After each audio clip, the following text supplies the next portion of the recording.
ಹಿಂದಿನ Bengaluru commissioner ಆಗಿದ್ದಂತಹ B Dayanand ಅವರನ್ನ ಅಮಾನತುಗೊಳಿಸ್ತಾ ಇದ್ದ ಹಾಗೆ ಸಾಮಾಜಿಕ ಜಾಲತಾಣದಲ್ಲಿ ದಯಾನಂದ್ ಅವರ ಪರವಾಗಿ ದೊಡ್ಡ ಮಟ್ಟದ ಅಭಿಯಾನನೇ ಶುರುವಾಗಿದೆ.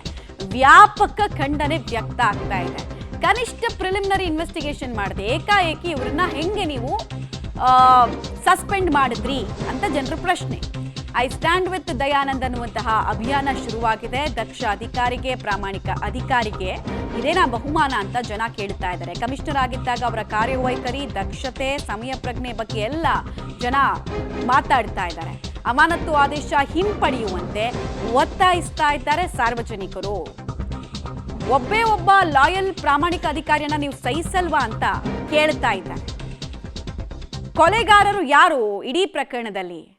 ಆಮೇಲೆ ನಿಮ್ಮ ಅವ್ಯವಸ್ಥೆಯ ಪ್ರಾಯೋಜಕತ್ವದಿಂದ ಆದಂತಹ ಹತ್ಯಾಕಾಂಡಕ್ಕೆ ಇವರನ್ನು ಯಾಕೆ ನೀವು ಬಲಿಪಶು ಮಾಡ್ತಾ ಇದ್ದೀರಾ? ಬಲಿಪೀಠಕ್ಕೆ ದಯಾನಂದ್ ಅವರನ್ನ ಕೂರಿಸಿದ್ದು ಯಾಕೆ ಅಂತ ಸುಮಾರು ಜನ ಪ್ರಶ್ನೆ ಕೇಳ್ತಾ ಇದ್ದಾರೆ. ನೋಡ್ತಾ ಇದ್ದೀರಾ, ಅಲ್ಲಿ ಬಿ ದಯಾನಂದ್ ಅವರ ಕಾರ್ಯವೈಖರಿಯನ್ನು ತುಂಬ ಜನ ಮೆಚ್ಕೊಂಡಿದ್ರು. ಬಿಕಾಸ್ ಅವ್ರು ಬಂದ ಮೇಲೆ ಹಲವು ಸುಧಾರಣಾ ಕ್ರಮಗಳಾಗಿದ್ವು. ಇನ್ಫ್ಯಾಕ್ಟ್ ಜನರ ಫ್ರೆಂಡ್ಲಿ ಒಂದು ಆಡಳಿತ ವ್ಯವಸ್ಥೆ ನಿರ್ಮಾಣ ಆಗಿತ್ತು.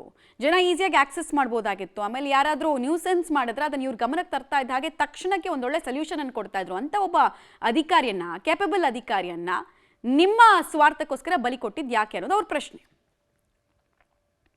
ಡೀಟೇಲ್ಸ್ ಕೊಡ್ತಾರೆ ನಾಗೇಶ್. ಎಕ್ಸ್ಪೆಕ್ಟೆಡ್ ಆಕ್ರೋಶ ಇದು. ಯಾಕಂದ್ರೆ ದಯಾನಂದ್ ಅವರನ್ನ ಬಲಿಪೀಠಕ್ಕೆ ಕರ್ಕೊಂಡೋಗಿ ಕೂರಿಸೋ ಕೆಲಸವನ್ನ ಸರ್ಕಾರ ತನ್ನ ಹಿತಾಸಕ್ತಿಯನ್ನು ಕಾಪಾಡ್ಕೊಳ್ಳೋದಕ್ಕೆ ಮಾಡ್ತಾ ಇದೆ ಅನ್ನೋದು ಬಹುತೇಕನ ಮಾತು. ಒಂದು ಪ್ರಿಲಿಮಿನರಿ ಇನ್ವೆಸ್ಟಿಗೇಷನ್ನು ಆಗದೆ ಈಗ ಇವ್ರನ್ನೆಲ್ಲ ಸಸ್ಪೆಂಡ್ ಮಾಡಬೇಕು ಅಂದರೆ ಹೋಮ್ ಸೆಕ್ರೆಟರಿನೋ ಅಥವಾ CS ಯಾರ್ದೋ ಒಬ್ಬರದ್ದು ಇನ್ವೆಸ್ಟಿಗೇಷನ್ ರಿಪೋರ್ಟ್ ಇರಬೇಕಲ್ವಾ, ಇವ್ರದ್ದೆಲ್ಲ ತಪ್ಪಿದೆ, ಲೋಪ ಇದೆ ಅಂತ. ಅದ್ಯಾವುದೋ ಬಿಡುಗಡೆ ಆಗದೆ ಸುಮ್ಮನೆ ಏಕಾಏಕಿ ಸಸ್ಪೆಂಡ್ ಮಾಡ್ತೀವಿ ಅಂದರೆ ಏನರ್ಥ? ಮಮತಾ, ಬೆಂಗಳೂರಿನ ಚಿನ್ನಸ್ವಾಮಿ ಸ್ಟೇಡಿಯಂನಲ್ಲಿ ನಡೆದಂಥ ಕಾಲ್ತುಳಿತ ಪ್ರಕರಣದಿಂದ ಆದ ದುರಂತದಿಂದ ಬೀಸೋ ದೊಣ್ಣೆಯಿಂದ ತಪ್ಪಿಸಿಕೊಳ್ಳುವ ಕೆಲಸಕ್ಕೆ ಸರ್ಕಾರ ಮುಂದಾಗಿದೆಯಾ ಅನ್ನುವಂಥದ್ದು ನಿನ್ನೆಯ ಸರ್ಕಾರದ ಈ ಆದೇಶವನ್ನು ನೋಡಿದಂಥ ಸಂದರ್ಭದಲ್ಲಿ ಗೊತ್ತಾಗ್ತಾ ಇದೆ. ಭಾಳ ಪ್ರಮುಖವಾಗಿ ಬೆಂಗಳೂರಿನ ಕಮಿಷನರ್ ಆಗಿದ್ದಂಥ ಬಿ ದಯಾನಂದ್ ಅವರನ್ನು ಸಸ್ಪೆಂಡ್ ಮಾಡುವುದರ ಮೂಲಕ ಎಲ್ಲ ಒಂದು ಕಡೆ ಸರ್ಕಾರ ಬಚಾವಾಗಲಿಕ್ಕೆ ಎಲ್ಲ ರೀತಿಯ ಪ್ಲಾನ್ಗಳನ್ನು ಮಾಡುವ ಕೆಲಸವನ್ನು ಮಾಡ್ತಾ ಇದೆಯಾ ಅನ್ನುವಂಥದ್ದು ಭಾಳ ಸ್ಪಷ್ಟವಾಗಿ ಗೊತ್ತಾಗ್ತಾ ಇರುವಂಥದ್ದು. ಯಾಕಂದರೆ ಈ ಘಟನೆ ಆದ ಬಳಿಕ ಈ ಘಟನೆಗೆ ದಯಾನಂದ್ ಅವರು ಸಾಕಷ್ಟು ವಿರೋಧವನ್ನು ವ್ಯಕ್ತಪಡಿಸಿದರು. ಯಾವುದೇ ಕಾರಣಕ್ಕೂ ಸಂಭ್ರಮಾಚರಣೆಗೆ ಅವಕಾಶ ಕೊಡಬಾರದು ಅನ್ನುವಂಥ ವಿರೋಧವನ್ನು ಮಾಡಿದರು. ಆ ಒಂದು ಕಾರಣವನ್ನು ಇಟ್ಕೊಂಡು ಅವರಿಗೆ ಸಸ್ಪೆಂಡನ್ನು ಮಾಡಿದ್ರ ಅನ್ನುವಂಥದ್ದು ಕೂಡ ಅನುಮಾನಗಳಿಗೆ ಎಡೆ ಮಾಡಿಕೊಡ್ತಿರುವಂಥದ್ದು. ಅದು ಅಷ್ಟೇ ಅಲ್ಲದೆ ದಯಾನಂದ್ ಅವರು ಸುದೀರ್ಘವಾಗಿ ಬೆಂಗಳೂರು ಕಮಿಷನರ್ ಆಗಿ 2 ವರ್ಷಗಳ ಕಾಲ ಕೆಲಸವನ್ನು ಮಾಡಿದಂಥ ಅಧಿಕಾರಿಯಾಗಿದ್ದರು.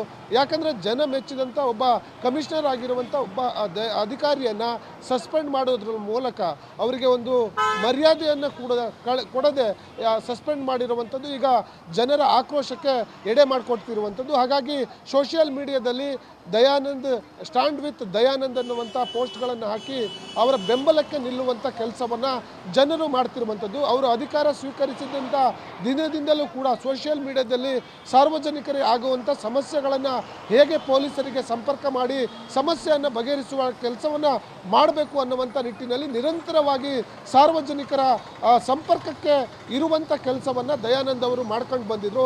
ಹಾಗಾಗಿ ದಯಾನಂದ್ ಅವರ ಕಾರ್ಯವೈಖರಿಯ ಬಗ್ಗೆ ಬೆಂಗಳೂರಿನ ಜನ ಎಲ್ಲ ಒಂದು ಕಡೆ ಮೆಚ್ಚುಗೆಯನ್ನು ವ್ಯಕ್ತಪಡಿಸಿದ್ರು.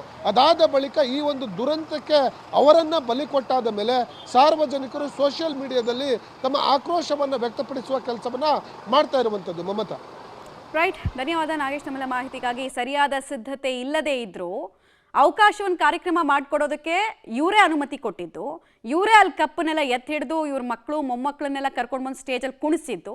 ಈಗ ಭದ್ರತೆ ಕೊಟ್ಟಂತಹ ಪೊಲೀಸರಿಗೆ ಇದೇ ಬಳುವಳಿ, ಗಿಫ್ಟು.